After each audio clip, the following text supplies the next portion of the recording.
The Snowmen really came out and caught everyone by surprise with a top 4 finish in the first RLCS qualifier of split number 2. And in today's video, we'll be discussing just what made this team so successful, as well as discussing some critical issues that they'll need to iron out if we want to see these results consistently. So we're going to be taking a look at these games through the eyes of Reveal, as it does seem like he is the foundation on which this team is built on.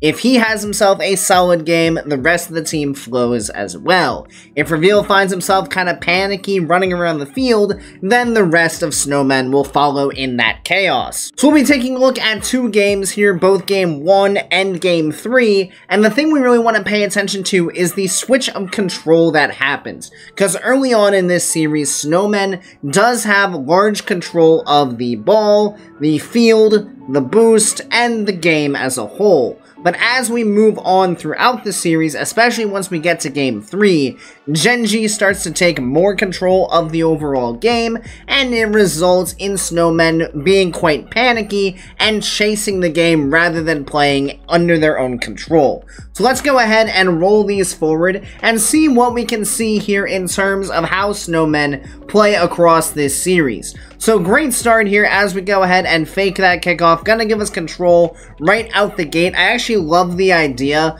of going for a fake kickoff early on, especially on the first kickoff of a series, because your opponents definitely aren't expecting that to come out. So good job by the Snowmen there to make use of that, throw Genji off immediately, and a beautiful pass play is going to result in an immediate goal, having 2 players up on offense there, allowing us to break through the Genji defense.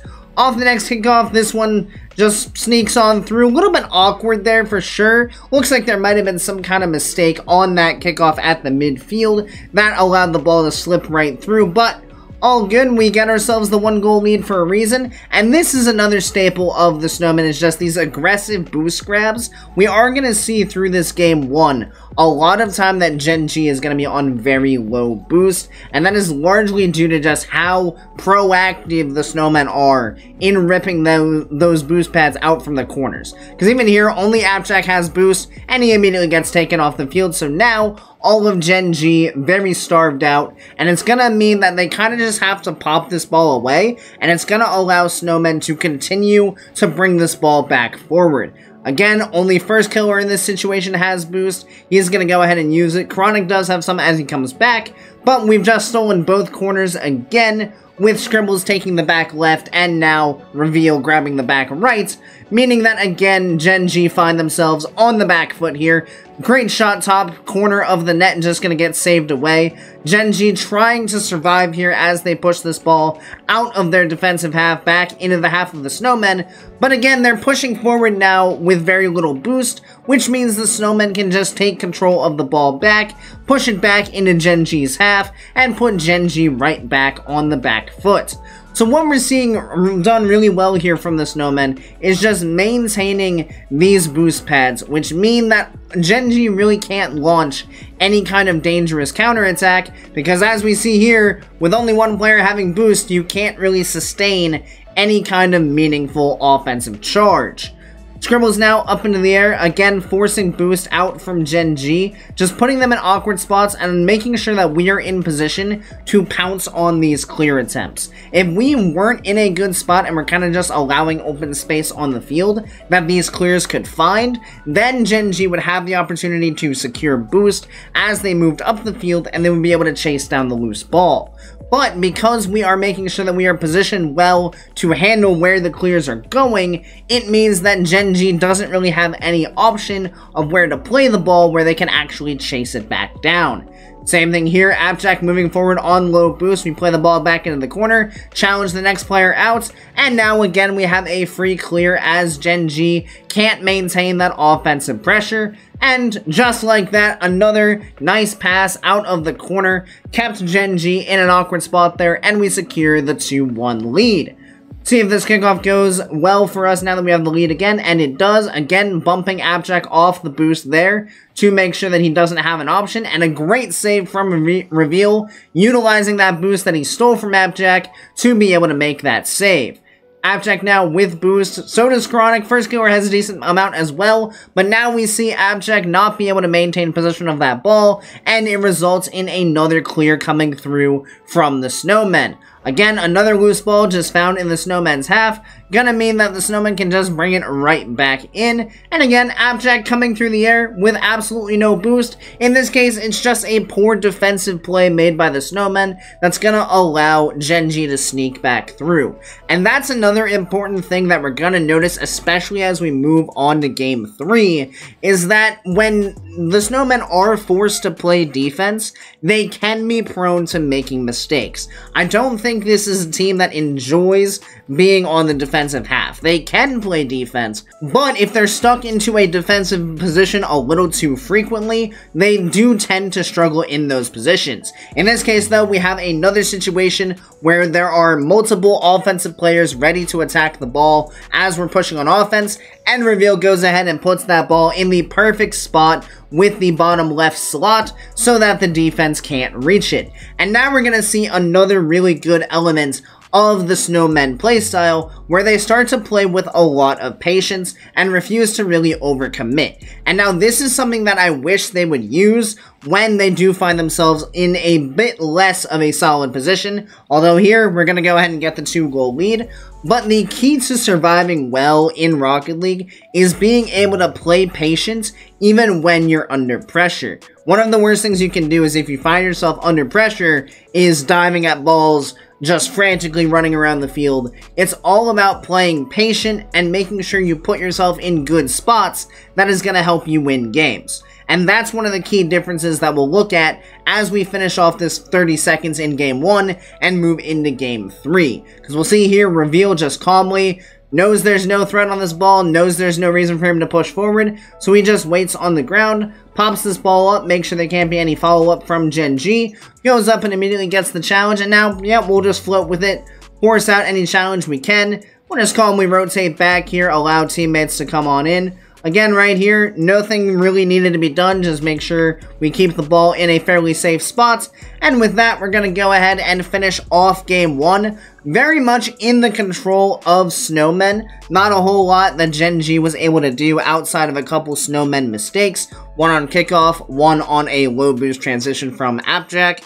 So, now that we've seen what Snowmen look like when they have solid control of the game, let's flip over to right after Gen.G's timeout and see where this series really fell apart. Into Game 3 we go now, still on board with Reveal. Now this is right after Gen.G's timeout, as we said, and this is where we're gonna see things kind of completely derail in terms of the confidence and the control of the Snowmen.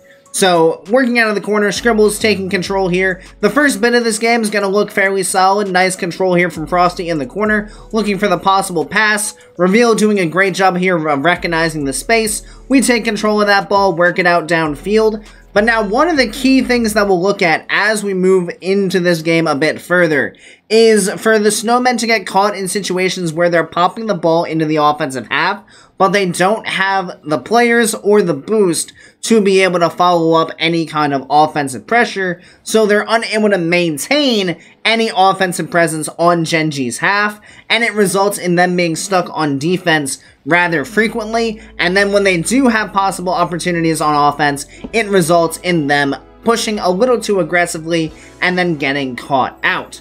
So right here, we see the clear coming out. In this case, we'll see that Gen.G actually does have boost and players to play with. And as we get this clear out, there's really no way to consistently provide offensive pressure here. And Gen.G is able to get this clear right back down the field. Now, we finally have a couple players ready to push forward. And now here's where we're going to see our first issue. So as this challenge comes in from Frosty, both Reveal and Scribbles are stuck in the upper left corner of Gen.G's half. So now this ball goes flying over to the right side, and there's no one over there to be able to challenge it. So this is just a free ball for apparently Jack, as we have to now kind of chase the play. And that's going to be a theme that we're going to see throughout this game, is the idea that Snowmen are chasing the game.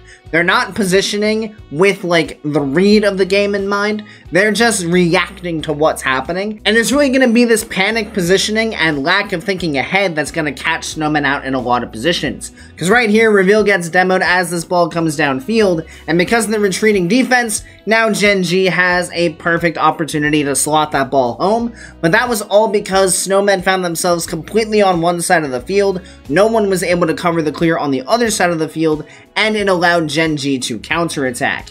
Even here, we have a bit of an awkward situation as Reveal crept a bit close, but this is really nice patience. This is exactly what we want to see Snowmen doing, and exactly what makes them so successful. When they have control of the game, they are absolutely lethal. But the second they give up control to the other team, it's really difficult for them to get it back, and they often overcommit in the process as they try to bring the game back. This is just first killer doing first killer things. Not a whole lot you could do there. Realistically, maybe someone can jump a bit earlier to not allow that air dribble all the way to the net. But at the end of the day, I don't think anyone's really expecting first killer to get a perfect pinch off the wall, pre-flip into it, and carry it all the way up to the backboard and then pinch it in behind over 2 defenders. So, you know, what can you do? But again, we're seeing more situations here where there's just one player pushing the ball into the offensive half without having any ability to follow it up.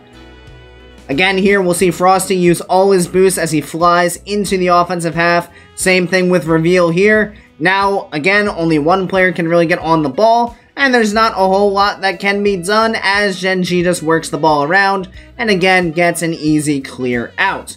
Reveal now on the back line, gonna be a bit panicky, and this is just panic touches all the way around. So, we look at this play. Like, yeah, Chronic gets the clear, first killer picks up that back boost, he's going to be moving forward. Appjack gets this touch off the sidewall, and maybe we're worried about an Appjack double, but realistically, we have a defender in a fairly good spot, and Appjack would have had to use a lot of boost to get up to it, so it's pretty unlikely that there's going to be an overly threatening shot coming in. But Frosty now follows through this touch, and it makes life a lot more awkward for Reveal, because he wasn't able to read just the normal bounce off the wall, but now he has to read Frosty's touch and figure out where that's going, and now that he's in like full panic mode, it's just kind of all a mess. Luckily, Scribbles is there on the back line to bail him out, but definitely not a favorable position for Reveal to find himself in. Again, just allowing Gen G to come forward here. No semblance of control. Now we're bumping into each other. There's just no semblance of control on the ball here from the Snowmen. It's a lot of just running around like chickens with our heads cut off, trying to get any touch on the ball that we can, rather than really focusing on how we can find control in the game. Nice control here from Reveal off the kickoff. Good attempt. At least now has given us an offensive presence, rather than just constantly finding ourselves on the back foot. But then we go ahead and just kind of ship the ball into a very non-threatening position and give a free clear for Gen G. Right here, like, you'd like to see us do a bit more with the ball. We are out of boost, so like we're quite low. Bit of a tough spot to really do anything with. But with 2 defenders in net, just this kind of shot, even with Scribbles there, is probably very rarely going to cause any kind of danger to a defense as strong as Gen G. And it just results in Gen G being able to clear the ball. Nice control here from Frosty. Good job working the ball forward. But again, just look at the positioning of the Snowmen players. We're all crowded in on this one challenge, all on very low boost. So the second this ball gets past one of us, now we're all retreating with absolutely nothing, and we're just opening the door wide open to allow Gen G to further control this game. Like, I know we're down 2 in this situation, but we still have a minute and a half of game to go. If the Snowmen could wrench control of this game back into their favor, they have plenty of time to be able to make this comeback. But they're going to start playing way too panicky, way too early, and it's going to mean that they give themselves no chance to get back into this one. Because as we'll see, just immediately clear downfield. Now Snowmen trying to go ahead and get back here. Panic touch from Reveal just chips it out to apparently Jack. Find ourselves all the way in the opponent's half. Just rushing back downfield here. Good attempt by Frosty to try to take some control.